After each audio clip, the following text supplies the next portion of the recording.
Oh boy, webheads, I may have only read 5 comics so far this week, but let me just tell you, there's some good ones in that little stack.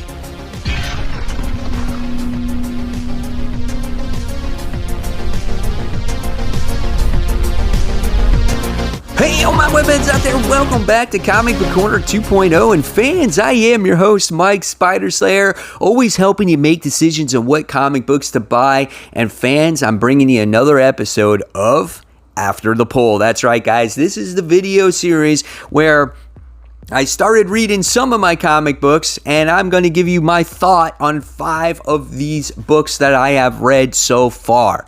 Which ones are they? Well, we'll soon find out. So before we get started, guys, if you like this video, please give it a thumbs up. Don't forget to subscribe. Hit that bell so you don't miss any notifications from me. And if you guys want to enter my Road to 10K X-Men giveaway, guys, all you're going to have to do is comment at some point during this video, and you could potentially win these X-Men prizes. So let's get started with this week's episode of After the Poll. And the first book we're going to be talking about is Fantastic Four.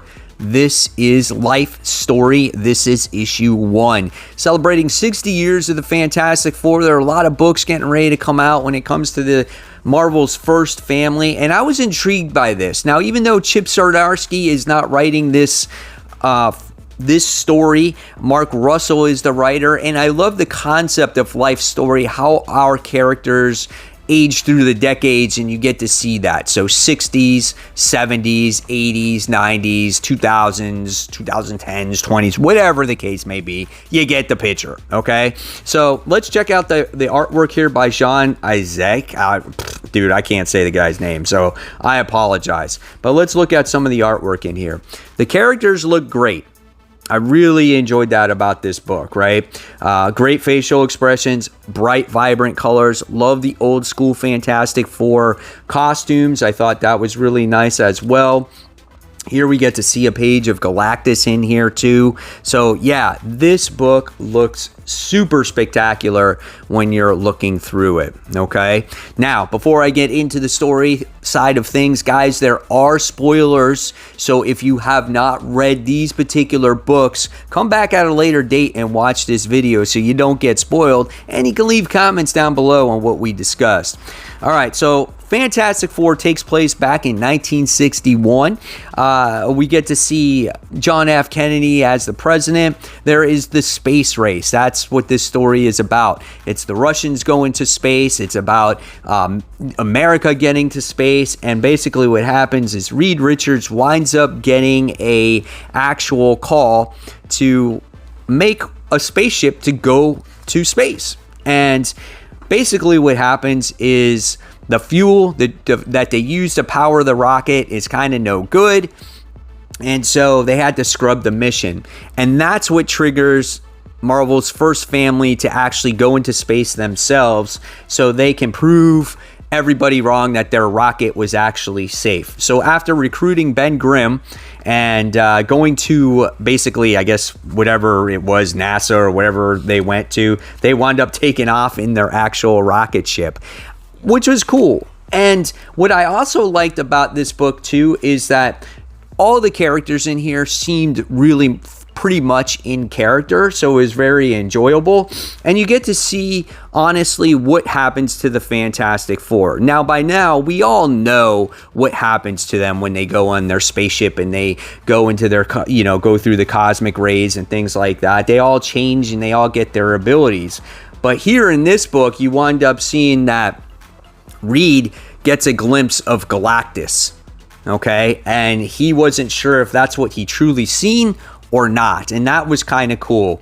You get to see them go back on Earth. They're dealing with their powers. They're dealing with the troubles of them being this perfect family, but behind the scenes, they're kind of not, and they're struggling dealing with their powers. So I thought this book was actually a lot of fun. You also get to see Ben Grimm try to take revenge on Reed Richards, on why he became the Thing, and him not being able to turn back, which was kind of interesting. And of course, by the end, we wound up seeing that what Reed Richards saw at the end of the book was, or in the beginning of the story, was actually true, that he did see Galactus. Now, the person that you don't see in here yet, obviously, is Doctor Doom, right? We don't see him, but we do get to see the birth of Franklin Richards towards the later part of the 1960s, and that's where it ends up. So it was a good introductory issue to the life story. Very predictable in many ways, but still really cool to see all the good character interactions, and it's good to know that Mark Russell kind of knows how to write these particular characters. So, do I say pick this one up? Yeah, I say pick it up. See where it goes from the 70s and the 80s. Those are going to be some other key moments there, right? All right, next, let's talk about another book that actually was pretty good in the last issue when it comes to The Amazing Spider-Man. The Amazing Spider-Man King's Ransom was actually a really solid book, and it kind of wrapped up the whole Boomerang storyline on how he betrayed Peter Parker, and everything got wrapped up when it came to his other roommate, Randy Robertson, how he is now dating the Beetle. And so now we progress the story further, going back to Kindred. Okay, now with issue 66, it's like the later half now of Mark Spencer's run, and it seems like things are gonna get better here. And even though it's funny, even though like the story doesn't really progress that much, you have a lot more questions by the time you get done reading this book. So let's check out the artwork. So if you're a fan of Mark Bagley, like a lot of Spider-Man fans are, you're going to love the artwork in this book. Looks really good.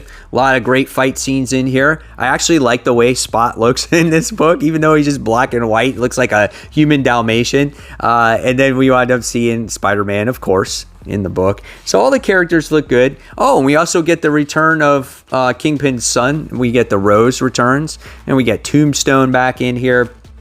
So that's the way the art works. So let's talk about this story here. So in this story, we wind up seeing Kingpin get his son back, right? We wind up seeing the Spot coming through and releasing Kindred from his prison, okay? And Norman is like, yes, I freed my son. I've been inspired. I've seen the Kingpin get his son back, and I want my son back. And it's all a trick. And it's just like Kindred sits there, and he winds up, throwing his dad across the room and all kinds of crazy stuff like that. So it was just like all a ploy, all a trick. And then in the meantime, we wind up seeing things get resolved again between, the Robertsons there, which was good. So everything seems kind of normal. Okay. And then as the issue progresses, we wind up seeing Mary Jane coming from, I guess, her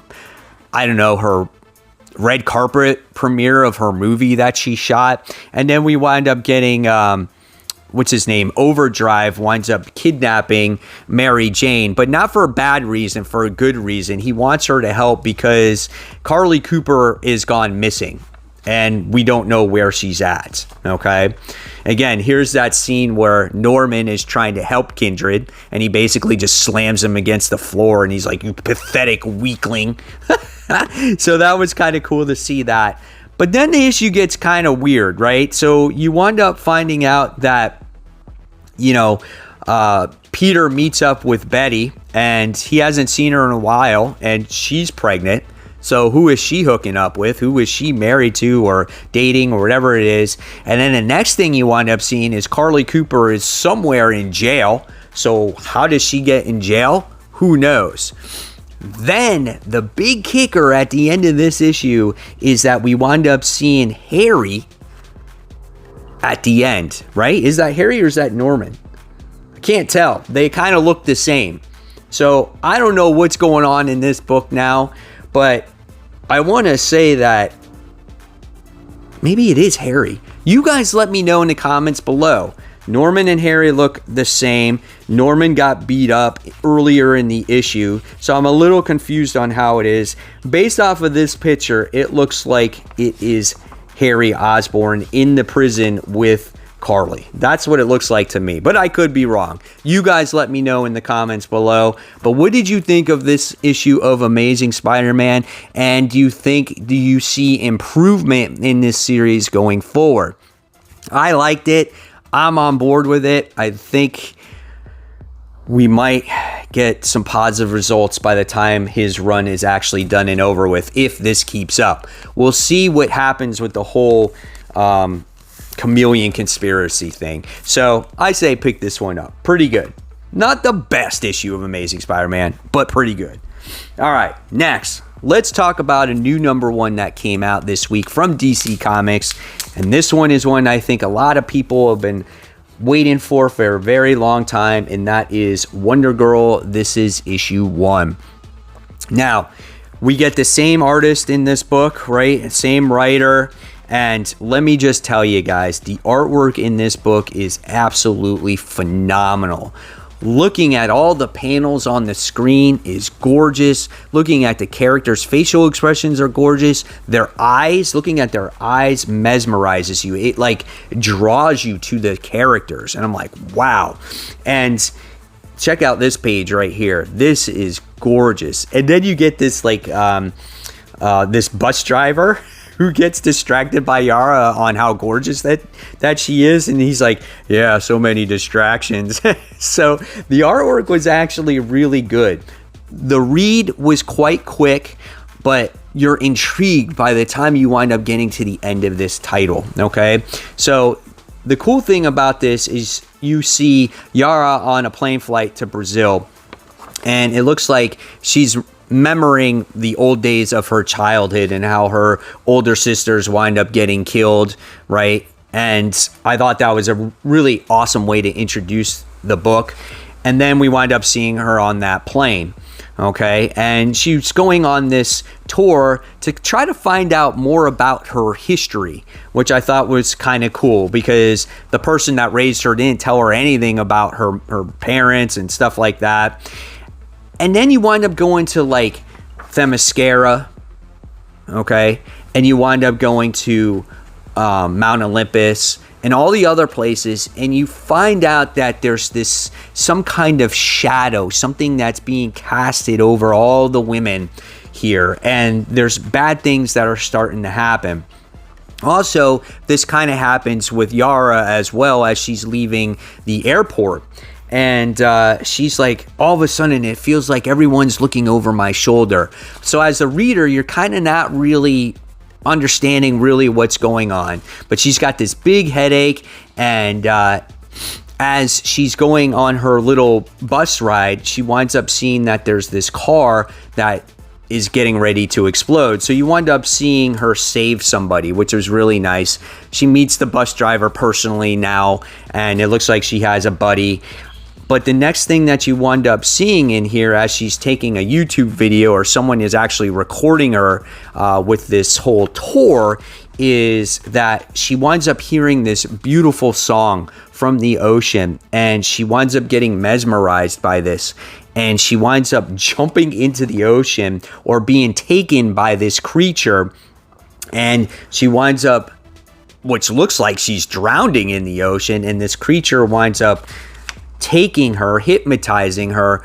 And man, oh man, this last page was gorgeous. I was like, gosh, the art is simplistic in many ways. It doesn't overwhelm you with a lot going on, but it is detailed when you look at characters' facial expressions and hair and all that other stuff.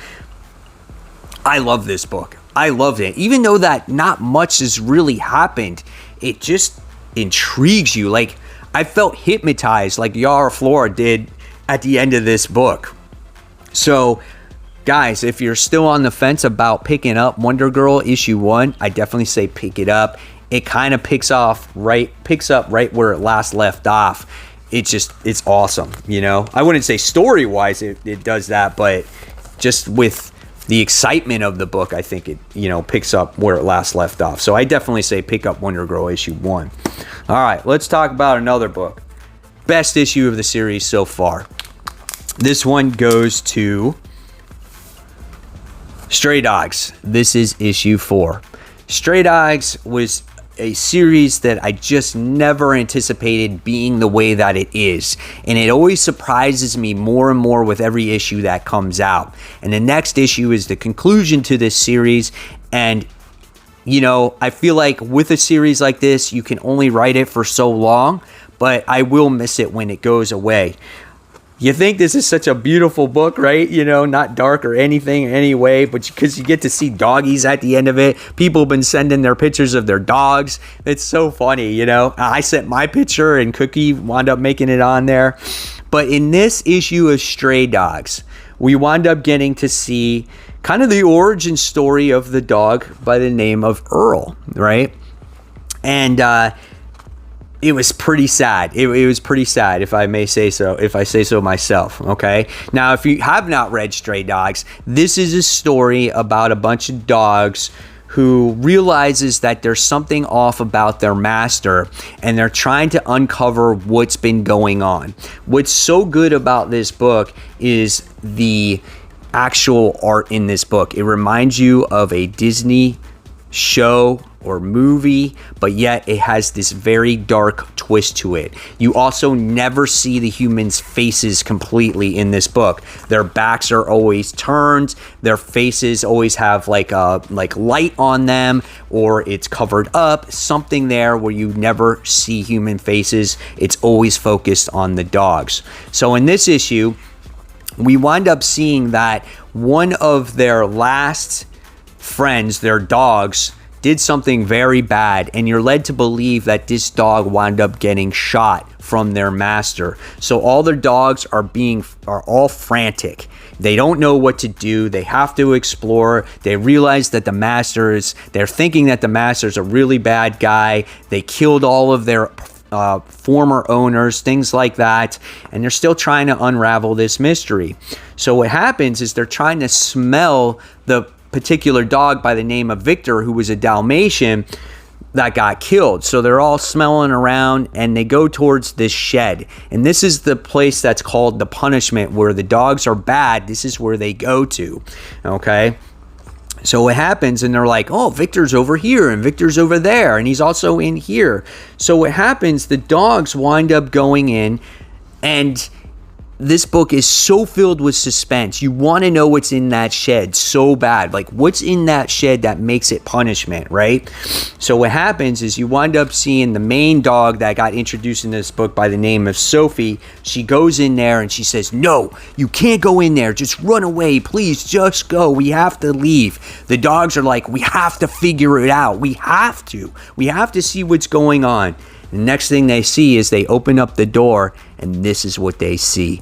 They see that their dog, yes, did get shot and got skinned, and this sicko not only kills the dog's owners, but eventually kills the dogs also. You get to see the dog's skulls, you get to see everything in here, and the dogs are just like, let's run, right? Totally insane. I was just blown away by this part. And like I said earlier in the book, we learn about Earl, which was the very first dog originally that you thought that this owner owned, right? And you get to see his, one of his very first kidnappings in here as well. So he's sniffing around inside the master's house. Man, let me tell you. And you get to witness what he did with that first killing, and that's how he brought him home. He kidnapped or killed a girl, wound up bringing the dog home.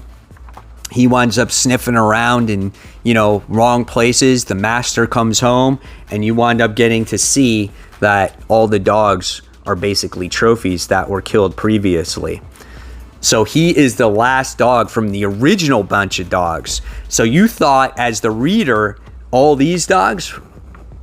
No, there were more dogs previously. My gosh, this is such a good story. All the dogs have excellent character traits. They all interact well with each other. You feel the suspense in this comic book. It's absolutely amazing. It's like watching a movie. I could literally see this as a movie. So well written, so well drawn. Definitely a phenomenal book. I want to read it again when all 5 issues come out all together. Definitely a solid book. All right, guys, now let's talk about the last book of the day that I have read, and this is probably my favorite so far, and this one goes to Nightwing. This is issue 80. This is a must buy. Nightwing is only 3 issues in when it comes to Tom Taylor's run, but it has gotten so good so quickly. The artwork is absolutely gorgeous in this book. All the characters look great. Here is like a view of Dick Grayson's apartment, the overview of it and everything like that. There's even some instances when Barbara is Oracle in this book, and they're talking about the relationship. Him and Dick, or Tim and Dick, are talking about the relationship, and they're like, "Hey, so like I heard that Barbara spent the night," and she's like, "I'm on the line here." So there's some great character moments in here, but this was a good issue, man. In the beginning of this book, we wind up seeing Dick, he's sleeping or whatever it is. The dog is barking, and he's like, man, this dog thing ain't going to work out. But it winds up being some private investigators that come knocking on his door, and he's being accused of the person that wound up getting killed in the last issue from that new villain by the name of Heartless. And he's being attached to this murder because main reason is because he wound up donating money to this guy, saying you can stay at a hotel with your son and things like that. And now his son has gone missing, and he's went to this tent city type of place, things like that. So Dick winds up calling Barbara, and it's like, hey, how far did you get to Gotham? And she's like, well, I just got to the end of the block. He's like, well, turn around, because I've been accused for murder and you're my only alibi here. So she's like, all right, that's cool. So let's come. Again, facial expressions in this book, absolutely outstanding. She comes to the door and she's like, hey, how's it going? He's like, I'm being accused of murder. You? So it's such good character moments is what makes this book so good, right? So they wind up talking to the guys, and they're like, you got nothing on us. Like, you can't accuse me for murder because I didn't do anything, especially because I got an alibi. You wind up seeing Tim Drake teaming up with Dick in this issue, and like I said, they got to find the boy that belonged to the father that wound up getting killed. So they wound up going to this tent city type of place where all these homeless kids wind up staying, or families and whatnot. And we wind up seeing Blockbuster's cronies come out and rob from these people. Like, it's so pathetic, right? Then all of a sudden, when they stop them, the whole place winds up catching on fire. And then at the end, you wind up seeing our new villain, Heartless, at the end of this issue. Now, while these battle scenes were going on, you're just like looking at this artwork going, wow, this is so awesome. There was one point where Dick winds up getting his staff, and he actually, you see him put it together. Let's see if I can find it right here. So you see him, he has the 2 sticks, he puts it together, makes it a staff, you see it twirl, and I thought that was so cool the way they did that. And then you see him take out the enemies with it. But then at the end of the issue, like I said, you wind up seeing Heartless make his appearance. So is he going to rip out Dick Grayson's heart? No, it's not going to happen, but I want to see what this villain has to offer going forward here. So this book was phenomenal. The artwork is perfect. The character interactions is perfect. Seeing Tim Drake in this book was awesome and a great surprise. And again, when you look at Nightwing last year at this time, no one was reading it. Everyone hated it. Look at the book now. The quality of it is 10 times the way it was before. And this is what I think people would want out of a Nightwing comic. If I'm wrong, tell me in the comments below. This is something that's a lot of fun, and you should respect what Tom Taylor is doing here. So there you guys have it. There are some of the books that I read after the poll. Now I want to know in the comments below what books you really enjoyed the most. Do you agree with what I said here on this video today? And guys, until next time, I'm going to leave you more content right here to check out, and I'll see you real soon, and enjoy those comics.